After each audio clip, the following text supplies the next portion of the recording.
ejército rebelde. Realmente, el 1 de enero, Fidel Castro toma el poder. ¿Qué pasaba el 1 de enero de 1959 en Cuba? En 1959 en Cuba había incuestionablemente había una crisis y una crisis que tuvo su colofón al abandonar el país el dictador Fulgencio Batista y abrir las puertas a que surgiera todo lo que pasó. O sea, la autoridad del país desapareció. Hubieron sustituciones, vamos a decir, reglamentarias, porque supuestamente se habían hecho unas elecciones a finales del año anterior, pero eso no dio resultado. Inclusive yo te diría que había una gran necesidad de que se diera finalmente un cambio. Ese cambio no se había logrado por vías pacíficas, pese a varios intentos que se habían tratado de hacer con anterioridad, y lamentablemente el cambio viene dado por una situación de violencia a todo lo largo y ancho del país. Hay algo, ¿no? Eh, Últimamente he visto muchos escritos diciendo que la victoria del ejército rebelde de los barbudos, como se le decía allá en Cuba en el año 59, está muy vinculada con el embargo de armas que Estados Unidos implantó a Batista. ¿Realmente tenía tanto poder el ejército rebelde como para que este embargo de armas influyera en la derrota del ejército batistiano? No, no, yo no, o sea, yo no comparto esa idea. En mi experiencia, de lo que he conocido a través de la historia, lo que se ha escrito, y a través de algunas conversaciones con personajes que estaban envueltos en esa situación, el embargo de armas no significó el abrir las puertas para que la nueva dictadura vestida de barba entrara en el país. En una oportunidad estuvimos presos junto con miembros del ejército constitucional cubano que no habían estado envueltos en crímenes o delitos durante la dictadura de Batista, o sea que no fueron detenidos al llegar el castrismo al poder, sino que fueron reconocidos que no habían tenido rol principal. Y te estoy hablando de oficiales, no te estoy hablando de soldados, donde ellos me manifestaron que ya en esos meses, esos últimos meses de la dictadura, el ejército estaba completamente desmoralizado, el ejército no quería combatir, el ejército estaba integrado principalmente por soldados, lo que en Cuba se llamaban en aquel tiempo los casquitos, que era una entrada de personas que no tenían otra vía de trabajo y buscaban en el ejército una vía de subsistencia, pero no fueron lo suficientemente entrenados, estaban capacitados realmente para desarrollar una fuerza de combate. Los testimonios, inclusive uno de Manuel Blanco Navarro, que había sido teniente del ejército con la tropa de Sánchez Mosquera en la Sierra Maestra. O sea, esto es un testimonio de primera mano de un oficial que no tuvo problemas ninguno, o sea, no tuvo que salir huyendo del país, y que después posteriormente pues se unió en la lucha contra la dictadura castrista. Pero yo no creo que el embargo de armas vaya a facilitar el que Batista tuviera que irse del país. Fueron otros factores, igualmente que no es el triunfo del ejército rebelde. O sea, eh, en Cuba en aquel momento, por lo que yo recuerdo, por experiencia propia, de haber vivido esa época y por conocimiento después posteriores de testimonio de la historia, en el país había una fuerza cívica eh, opositora al régimen de Batista, la resistencia cívica en La Habana, por ejemplo, y en todo a lo largo del país, era muy fuerte, que era también una base de sustento del ejército que está, de la fuerza que estaban alzadas en las montañas. Si nos vamos al 1 de enero del 59, en realidad la única ciudad que había sido tomada por la fuerza rebelde había sido la de Santa Clara. O sea, ninguna otra gran ciudad del país habían sido tomadas. Pero bueno, tú sabes que la historia siempre tiene varias versiones y quizás más adelante podamos ver finalmente una historia que lo refleje todo, donde vencidos y vencedores podamos tener una idea clara de qué fue lo que nos aconteció como país en ese momento histórico. Sí, por eso yo quería hablar de esto, ¿no? Porque Fidel, como gran pillo que fue toda su vida, aprovechó y declaró el 1 de enero como el triunfo, porque de paso la gente celebra el 31 de enero y ha aprovechado y el 31 de enero la celebración se ha convertido, se quiso convertir en Cuba como la celebración por el triunfo de la revolución. Oh, mira, hay una parte que se me quedó fuera, que era o sea, por ejemplo, el 26 de julio estaba organizado a nivel nacional en todas las principales ciudades, inclusive quienes toman La Habana al ausentarse el dictador y su compañía fueron las fuerzas del 26 de julio, las fuerzas del Directorio Revolucionario Estudiantil. O sea, quienes toman la Habana antes que los rebeldes llegaran 6 días después o 8 días después, no recuerdo exactamente el número del día, a La Habana, ya la ciudad estaba, Barquín había regresado de su detención en Isla de Pino, los oficiales puros, como que se les conocía, había tomado control de Colombia. O sea, por ejemplo, la capital del país estaba en manos de fuerzas opositoras a Batista, no necesariamente identificadas en su totalidad, o yo diría en una gran parte de ella, con lo que iba a pasar después. Muchas de estas personas que se vieron envueltas en esta toma del poder el 1 de enero de 1959, posteriormente empezaron la lucha contra el régimen totalitario que se estaba instalando. Y muchos de esos líderes inclusive padecieron prisión, fueron al exilio o inclusive muchos de ellos fueron fusilados por las tropas por el miembro del ejército rebelde. Sí, yo pienso, no, yo no soy historiador. Creo que realmente los barbudos toman el poder el 8 de enero, que es cuando Fidel llega a La Habana. Creo que en ese momento es que sí ya se da el cambio total. Hernán, Ahora sí, Pedro, perdona. Eh, a ver, los escucho y pensaba en quizás ir un pasito más atrás, porque tú Ciro, bueno, y Pedro también decían esto de eh,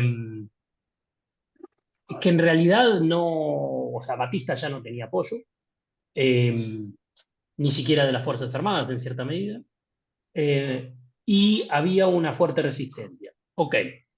Ahora, al mismo tiempo, cuando hablamos mucho de la comparación, digamos, entre el régimen de Batista y el régimen de los Castro posterior, vemos una degradación, ¿no? Entonces, mi pregunta es, ¿por qué Batista no tenía apoyo popular? ¿Por qué es que finalmente se tiene que ir con el rabo entre las patas, como se dice, un 1 de enero de 1950?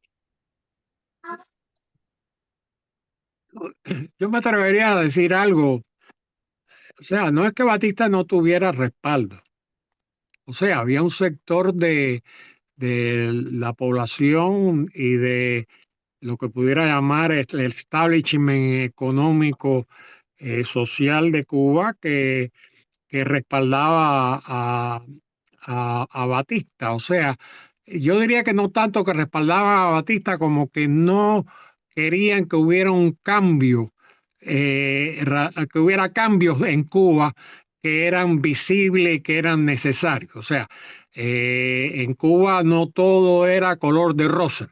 O sea, no había un poema de un cineasta, dramaturgo, muy buen escritor, Iván Acosta, que radica en Nueva York, que habla de un poema de la Cuba de ayer. Y la Cuba de ayer se convirtió en una Cuba de antier y se convirtió después en una Cuba de antes de antier, hasta que finalmente la Cuba de ayer se convirtió en una Cuba que no existía. O sea, no, no todo era color de rosa en ese momento, pero sí no se puede negar que había un sector de la población que directa o indirectamente se habían visto beneficiados por el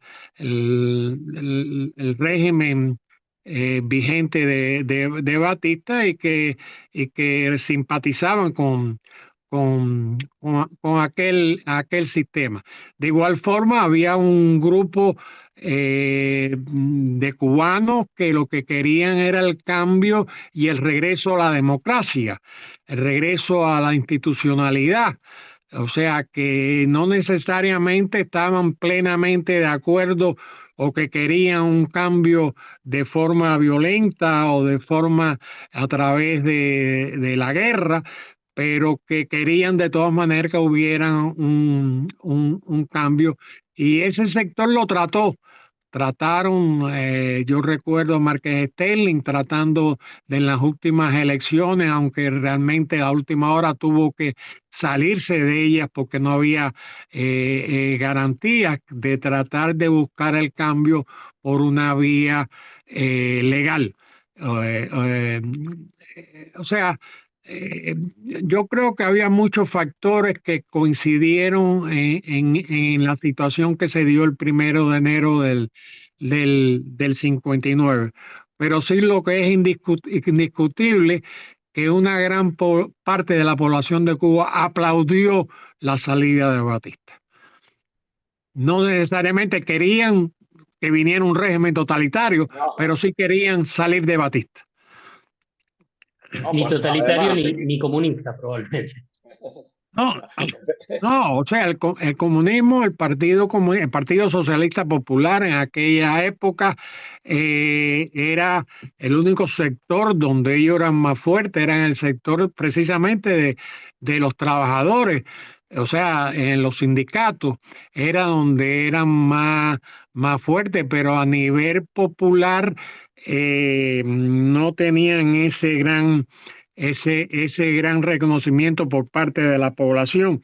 Inclusive tenían el estigma o le sacaban el estigma de que en la presidencia original, legal y constitucional de Batista, en el año que ganó en el año 40, incluyó a dos líderes comunistas dentro de su gabinete presidencial. También no era muy popular entre las fuerzas más activas opositoras a Batista, estamos hablando de los años 57, 58, 59, en que el PSP no se identificó, no eh, actuó en el sentido de respaldar en la oposición a Batista por la lucha no violenta. Sí tenemos que poner y esto me perdone, quizás me pueden sacar o ayudarme a extender este tema. Nosotros teníamos una tradición del cambio por las luchas violentas. sea, cada vez que habíamos tenido un problema en el país y nos podíamos remontar al intento de reelección, reeleccionario de nuestro primer presidente constitucional, de don Tomás Estrada Palma. Desde entonces, cada vez que teníamos un incidente o había un desacuerdo político, la solución era tomar las armas en la mano y alzarse o declararse, vaya, así se tumbó más adelante a Machado. O sea, la violencia, la lucha violenta fue algo que teníamos dentro de nosotros y que nos perjudicó y que facilitó toda esta situación de confrontación violenta que se dio a raíz del golpe de Estado del 10 de marzo. Así es, la lucha violenta en Cuba, desgraciadamente, fue una tradición para traer el cambio. Y este cambio nos trajo de esta manera, desde el punto de vista de las armas, nos ha traído esta triste y larga dictadura. Hernán. Voy a introducir a Juan Antonio Blanco, a quien le hicimos en realidad la misma pregunta, ¿no? Hablando del aniversario de la revolución, le preguntamos qué significaba este nuevo aniversario de la revolución, y él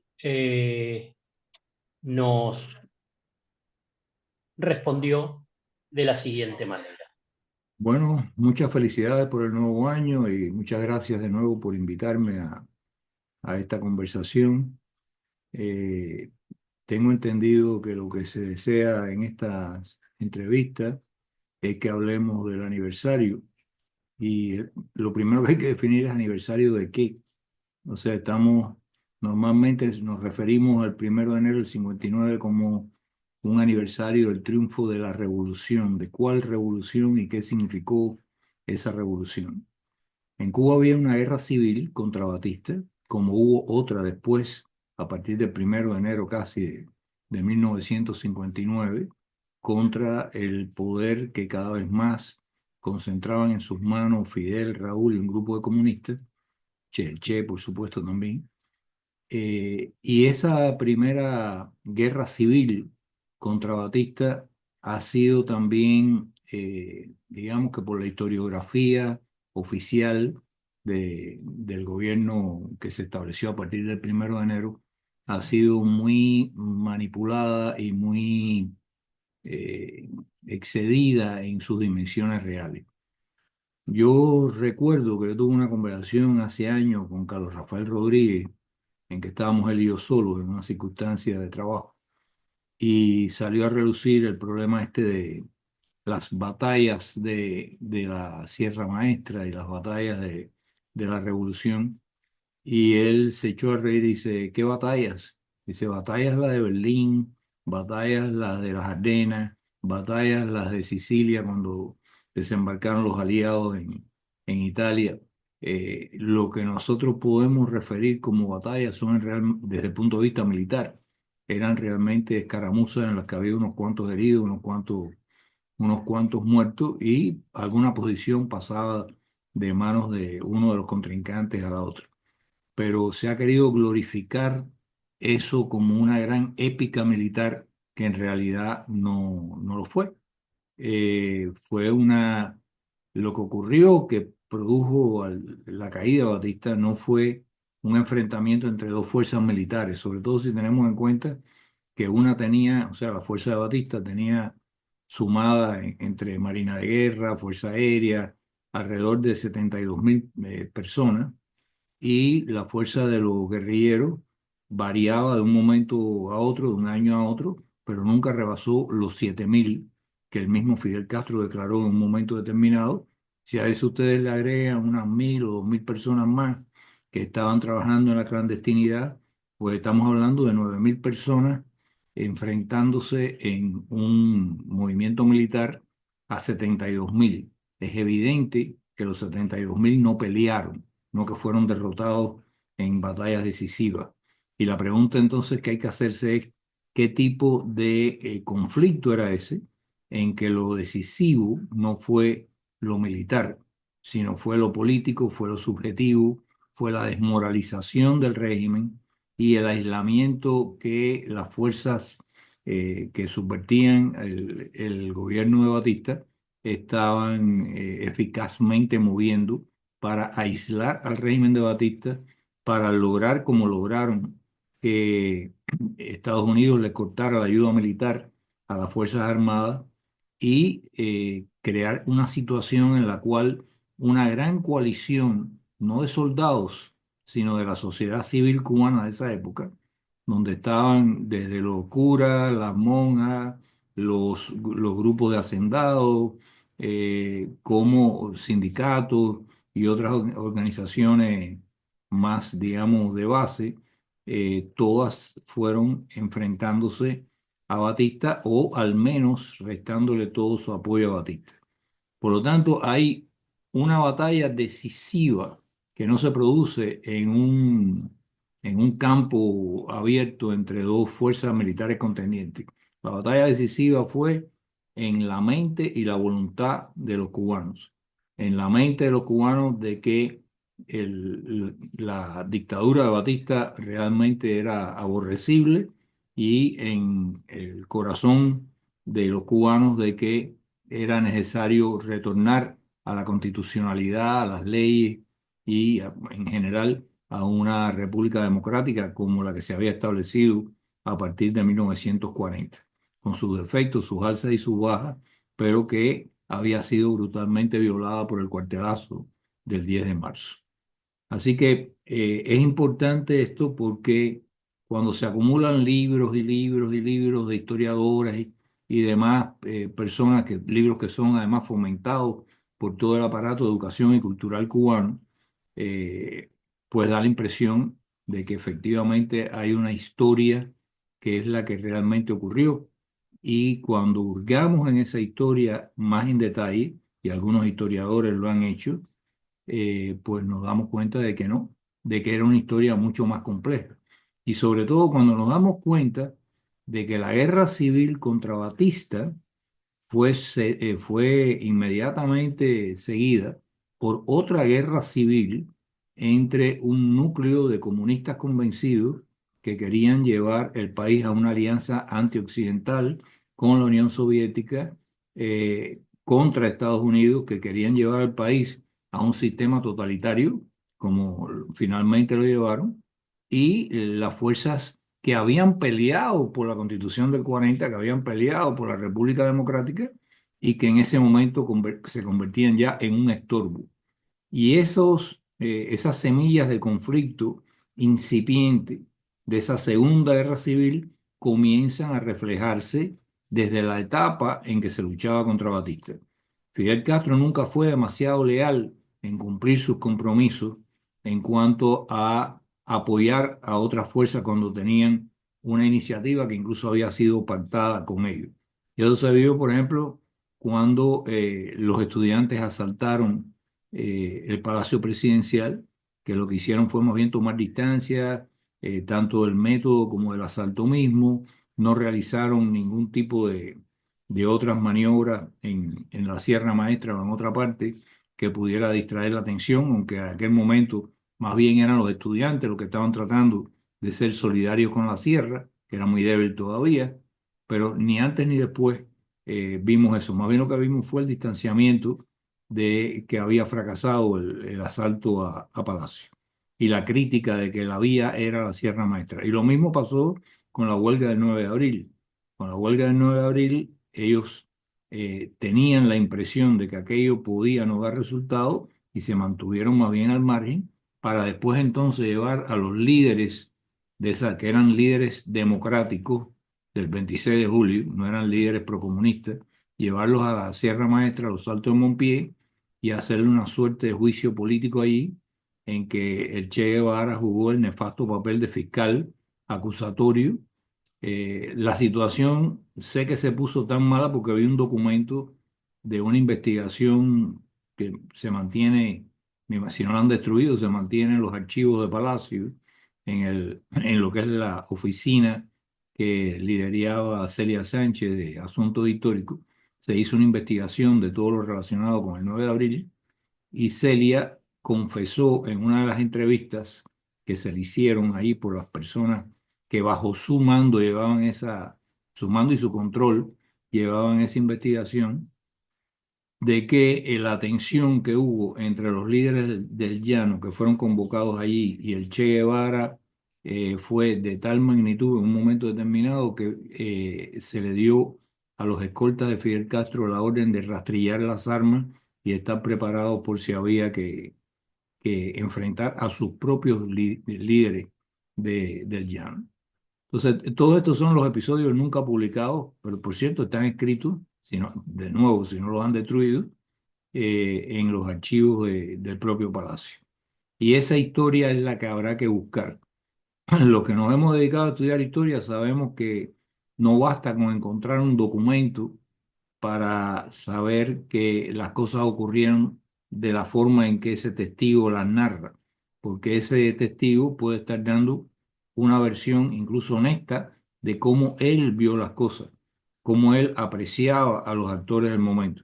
Pero eso no quiere decir que esa era la única realidad que estaba ocurriendo en ese instante. Y por lo tanto, realizar una investigación histórica requiere, en primer lugar, de la libertad que no ha habido todos estos años para abordar esos temas, y en segundo lugar, de que haya una meticulosidad en el procedimiento de la evaluación de la fuente, no solo desde el punto de vista de que el que aporta un testimonio haya sido efectivamente testigo de lo que está narrando, sino que además su testimonio, por mucho que sea honesta esta persona al relatarlo, refleje a cabalidad toda la realidad que se estaba desarrollando en ese instante.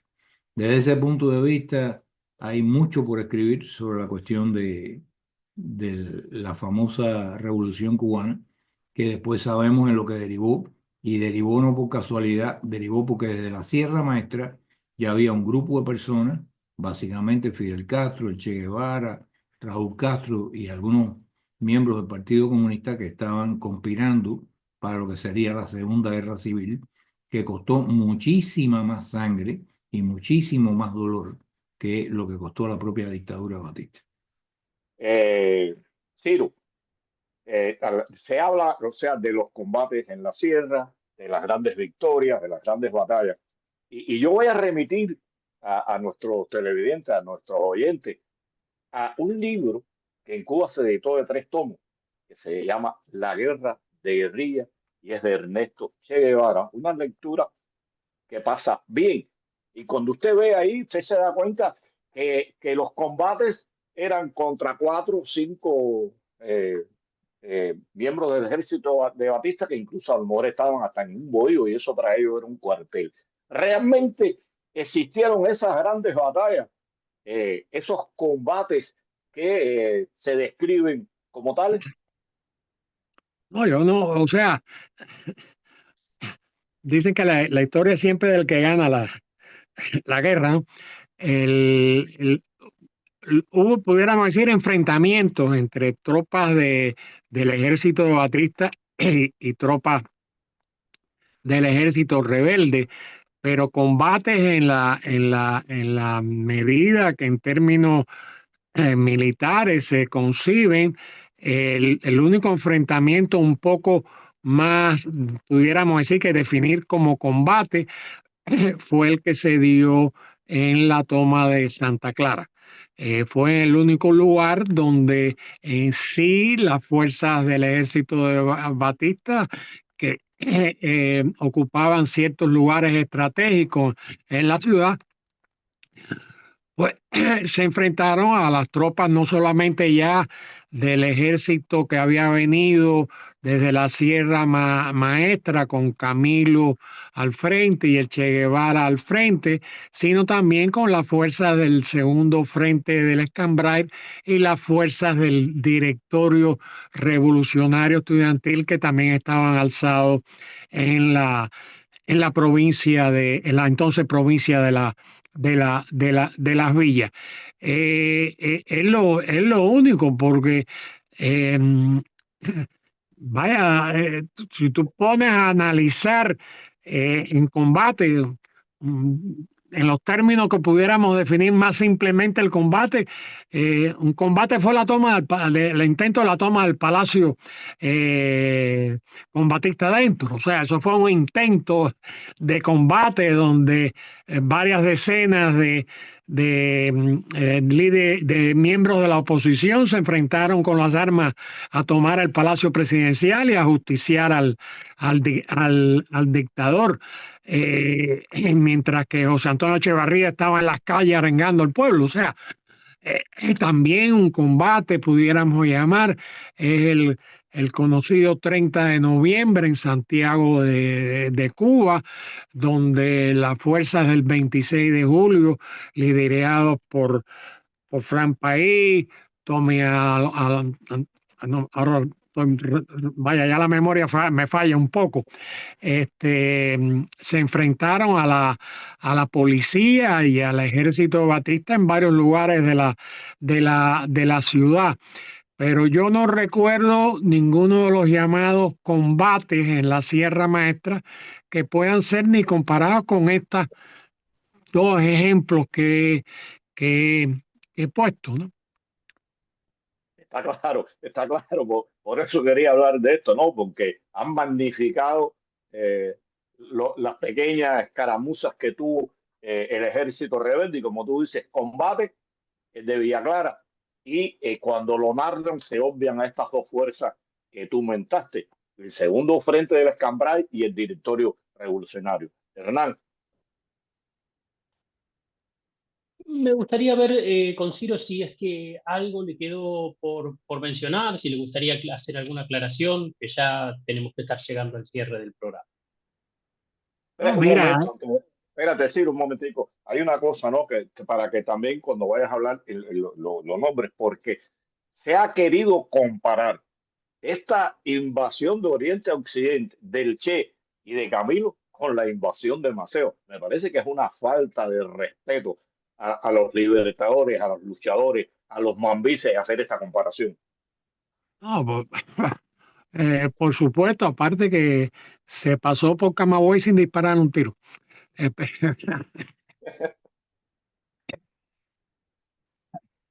Habría que preguntarle a Gramonte y al propio Máximo Gómez cuánto les costó poder pasar de Camagüey para las villas o pelear dentro del mismo